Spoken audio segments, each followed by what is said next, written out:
হযরতে আলী কারামাল্লাহু ওয়াজহুল করিমের জন্য রাসূল আরো বলেছেন, অসংখ্য হাদিসে পাক আছে, তার ভিতরে কানজুল উম্মালের মধ্যে আছে 11তম খণ্ডের 616 পৃষ্ঠার ভিতরে হাদিস নাম্বার 32989 এবং মুস্তাদরাকের মধ্যে এসেছে, তারিখে দামাশকাল কবিরের মধ্যে আছে, ইবনে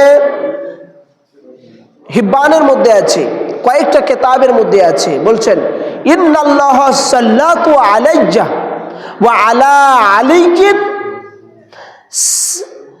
সাবআ সিনিনা ক্বাবলা ইউসাল্লিমা এশাররা। বলতেছেন, শোনো, কোন মানুষ মুসলমান হওয়ার 7 বছর পূর্ব থেকেই ফেরেশতারা আমার এবং আলীর উপরে দুরূদ শরীফ পাঠ করে।